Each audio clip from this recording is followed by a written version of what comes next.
हे खरं होतं. नो यूज नो चार्ज हे आमचं त्यावेळेचं एक ब्रीद वाक्य होतं. म्हणजे मी जेव्हा पहिल्यांदा निवडून आलो होतो 12 ते 17 त्या कारकीर्दमध्ये, तर आपला प्रश्न असा आहे की युजेस चार्जेस का भरावा, बरोबर आहे.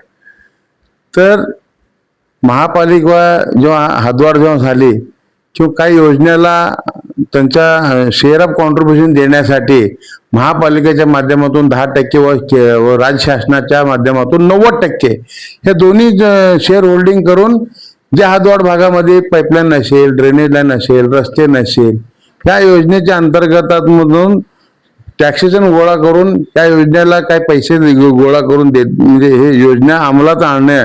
म्हणजे हद्दवाढ झाल्यापासून कधी ड्रेनेज लाईन झाली नव्हती, पाईपलाईन नव्हत्या, त्यावेळेला रस्ते नव्हत्या. त्यासाठी त्या पिरियडमध्ये युजेस चार्जेसच्या माध्यमातून महापालिकेमध्ये टॅक्सेशन गोळा करत होत्या, बरोबर. तदनंतर ह्या 5-6 वर्षामध्ये, ह्या आपण पाहतो ह्या 10 वर्षामध्ये, ही सोलापूर महानगरपालिकेमध्ये जेव्हापासून भारतीय जनता पार्टीची सत्ता आली तेव्हापासून आपण पाहतो की अमृत योजनेच्या माध्यमातून ड्रेनेज लाईनचं काम चालू आहे. आणि आज देखील ते ड्रेनेज लाईन मोठ्या प्रमाणामध्ये काम आज संपत आलेलं आहे. आणि अनेक ठिकाणी आपण पाईपलाईनमध्ये पाईपलाईनचे काम पूर्ण झालेले आहेत. अनेक ठिकाणी रस्ते काम चालू आहे. आता ही योजना कार्यान्वित होत असताना युजेस चार्जेस आता तरी भरू नये, हे 100% आम्ही या गोष्टीला सहमत आहे, आजही सहमत आहे.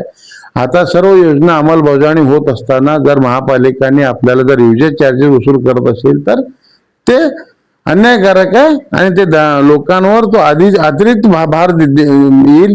कारण ऑलरेडी आपल्याला योजना आपण ऑलरेडी ह्याच्या अगोदर योजना चालू झाल्यावर आपण नो यूज नो चार्ज म्हणून योजना ठराव रद्द करावा म्हणून आपण ठराव देखील केलेला आहे यापूर्वी देखील.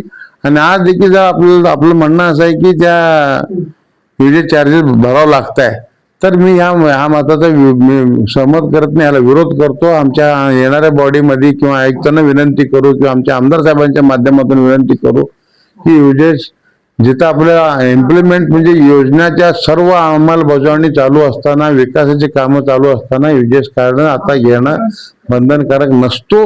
आणि हे दंडात्मक कारवाई म्हणून जर वसुली करत असेल तर हे अन्यायकारक आहे.